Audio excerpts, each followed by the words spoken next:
hiding behind castle walls while the enemy shoots arrows at you, scrambling for the trenches while the bullets fly, throwing boiling pitch off the giant wall on the attackers below.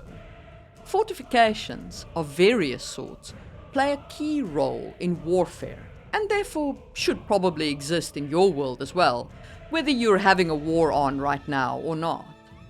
But what kind of fortifications would make sense for you to have? And what interesting elements do they offer for the fantasy world builder? That is the topic of my video today.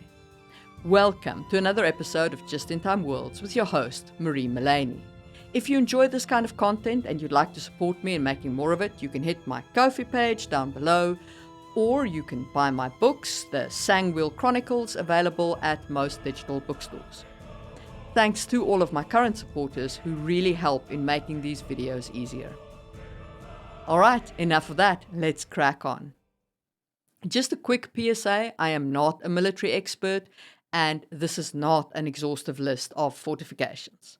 Okay, with that out of the way, let's talk about walls to keep things out. So we have two great examples in our world in the shape of Hadrian's Wall and the Great Wall of China. So I'm going to talk about those two and their fantasy-inspired counterparts. Hadrian's Wall stretches in modern-day northern England. It was 118 kilometers long, 3 meters wide, and between 2.5 meters to 6 meters high, and it was built by the Romans to keep out the Pictish barbarians, we think. It had a V-shaped ditch in front of the wall, which was 8.2 meters deep, and based on the Roman fossae, which I'll talk more about when we get to Roman camps and field fortifications. Now, the Hadrian's Wall stretched from Wallsend on Tyne in the east to Bowness on Selway in the west. So it was a massive wall, and it had forts, castles, and turrets at regular intervals.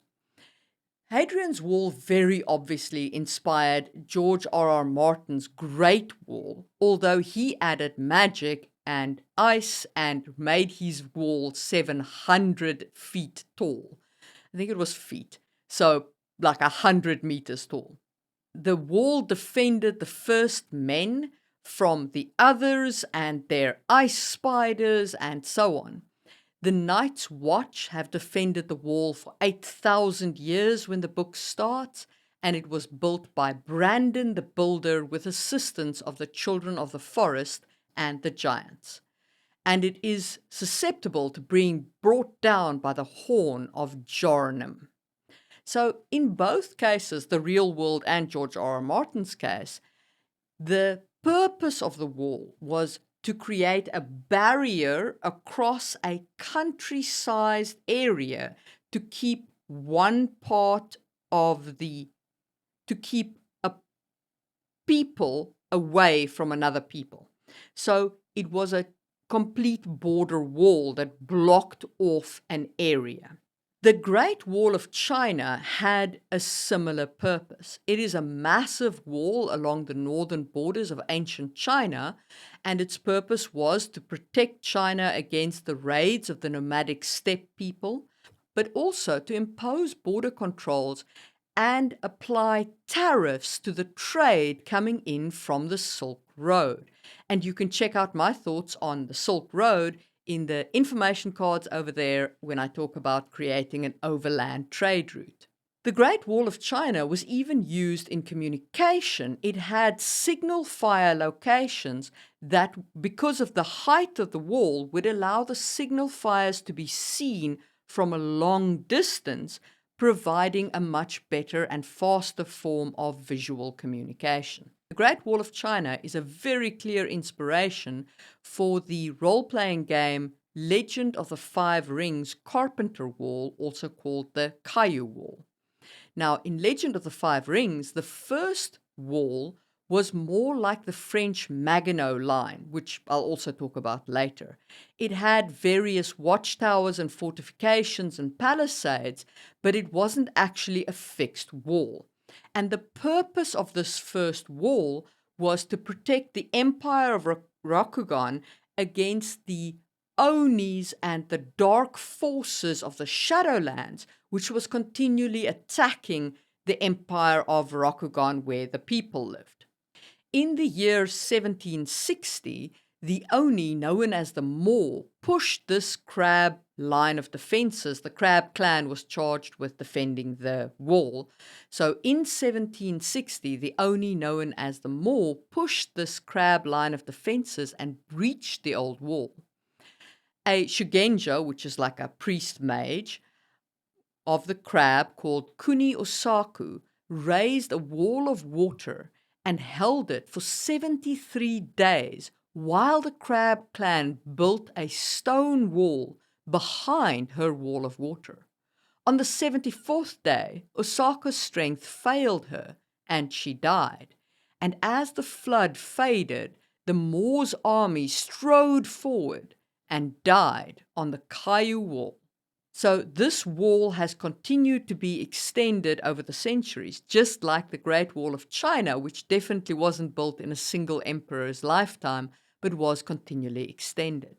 So you can have these walls that are aimed at keeping others out.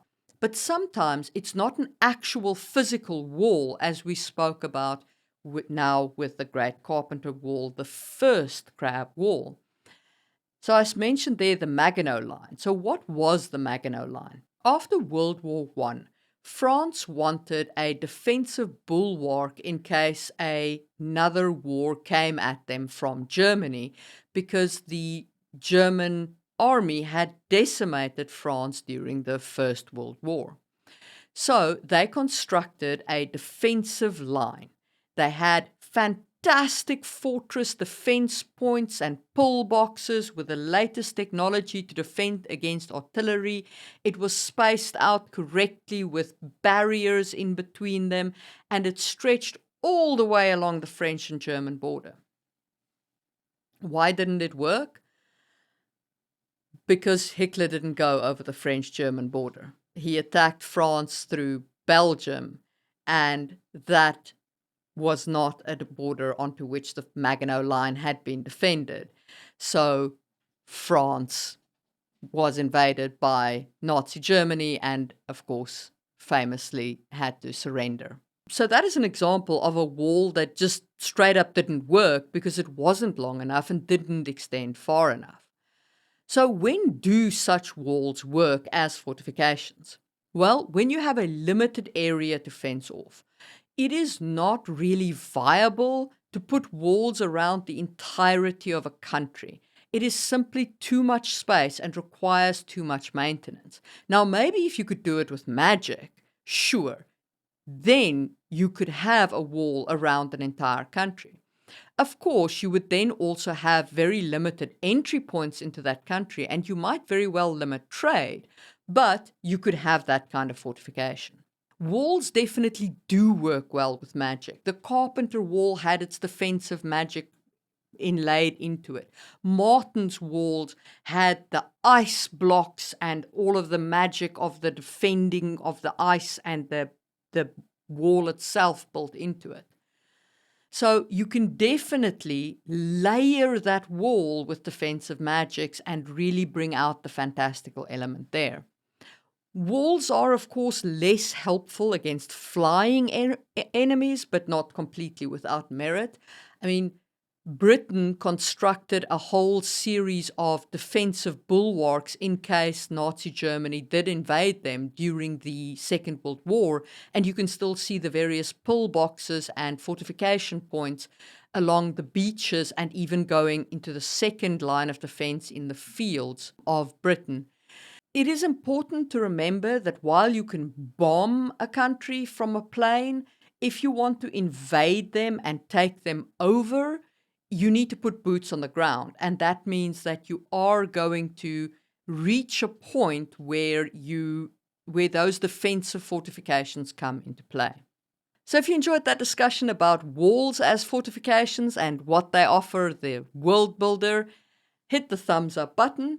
And let's talk about castles. So Normans were great castle builders, which is why there are so many castles in France and Germany and in England. And they spent up to 40% of their income on their castles. It was both a military and a status symbol. They did use their castles to flex with. But castles were originally kind of an extension of forts, and the idea was to dominate an area. If you ignored a castle and you just rode your army around the castle, the inhabitants of the castle, the army in the castle, could sally forth and attack you from the rear. You're basically leaving an enemy in a strong position behind you. So the better transport the people in the castle have, the more of an area they can dominate with their fortifications. It's kind of the same principle on which aircraft carriers can project power over the seas.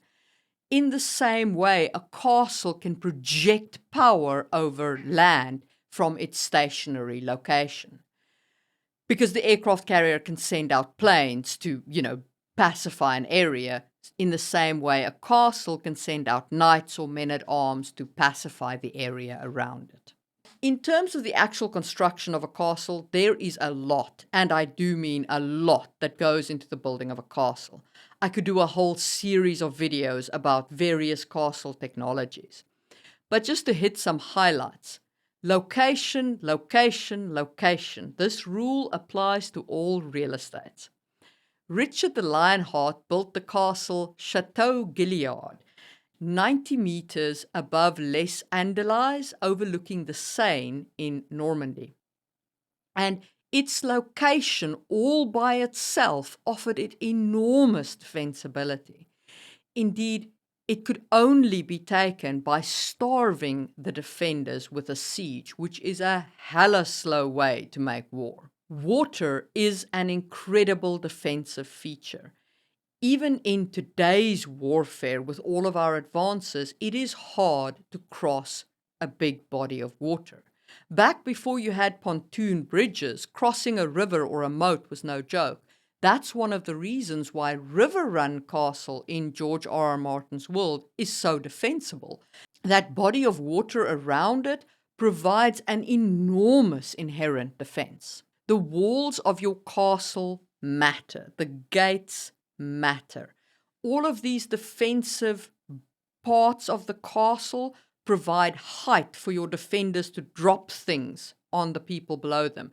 It provides a barrier that people have to try and climb up against while getting fired on from the top. Your gates provide a way to block entry point while at the same time, hopefully, providing you with a means to sally out and hit the attackers. The other really important part about building a castle is that it needs a water point inside the castle. It needs some kind of a well. You can store enough food to make it through a long siege, but if you run out of water, you're done in like a day. So if your castle doesn't have its own well, it's not going to survive a siege. Okay, so when do castles work well as fortifications?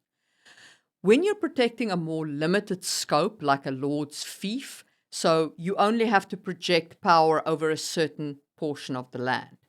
Now, this works well even in a country situation. If you look at the marcher lords that existed between England and Wales, there was kind of a border where the marcher lords had like castles dotted on the borders. These castles all projected power over their limited area, but they were spaced in such a way that the Welsh armies couldn't invade into England without encountering at least one of the marcher lords on that border. Castles, of course, are iconic in fantasy, so really, you can never go wrong with them. And if you enjoyed that discussion about castles, hit the thumbs up button, and let's talk about mobile fortifications or field fortifications. These fixed fortifications, like castles and walls, kind of fell out of favor as the speed of warfare increased.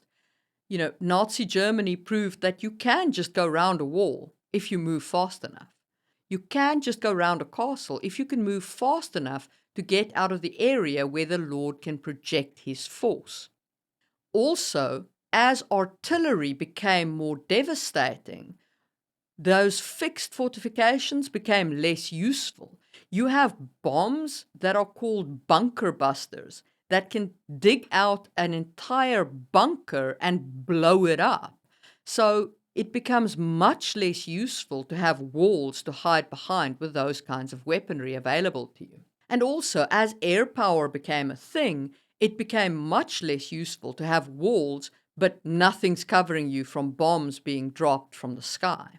This led to mobile fortifications or field fortifications becoming much more popular. But field fortifications have been with us for a long time. The Romans built camps or castras, and regulations required that such a camp be built whenever they were in enemy territory before the legions went to sleep. So they built field fortifications every day. The Roman camp was a 4-square camp, and it was built by the engineering units. Again, I could probably do a whole video on camps, so I'm just going to hit the highlights here. Camps were generally described by the length of time one would spend in it, for example, a 3-day camp or a 4-day camp, etc. There were also permanent camps called standing camps. The defenses of the camp included an earthen breastwork wall, as well as a V-shaped ditch called a fossa, into which were planted stakes that the legionnaires carried with them during their march. Remember that Hadrian's Wall V-shaped ditch? Same kind of principle here with the Roman camps, which stands to mind since Romans built the camps and Romans built Hadrian's Wall. They liked V-shaped ditches. There was also sometimes a clear space just inside the walls of the camp where the enemy's missiles could land without hitting anything critical to the camp. If you do want me to cover Roman camps in more detail, let me know in the comments below. But there are also very detailed videos on YouTube from channels that specialize in Roman matters, like Invicta. Also from the classical period, siege towers were another form of field fortifications. Caesar mentions one being built as high as 150 feet. Now, siege towers were used for assaulting the walls. The principles was that you built these towers and they had like wheels that they rolled on, and then you loaded them up with men and you rolled them up to the wall. The reason why this was useful was because it gave you the height to attack the defenders of the wall without them, shooting arrows down at you. So it provided your soldiers with a certain amount of defense work as they approached the wall.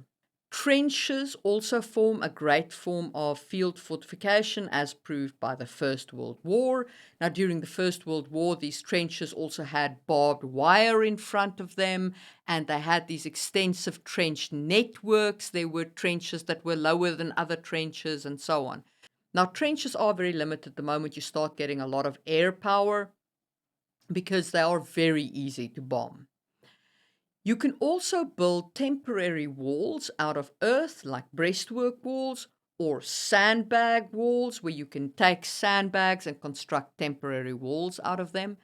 And of course, in field fortifications, for a fantasy world builder, you can build your field fortifications out of magic. So you can have shields that your mages maintains, or you can even, in an advanced scientific world, you can have laser barriers or shield barriers like used in Star Wars in the fight with the Gungans, where they've got the shield covering the whole of their army. You can go nuts with your field fortifications and your fantasy elements with mages and items and tech equipment. If you enjoyed this video, hit the thumbs up button and maybe check out my video on flying, monsters, and war. If you do want to connect around this topic or any other, I do have a Discord server linked down below. And I will see you soon for another video from Just in Time Worlds.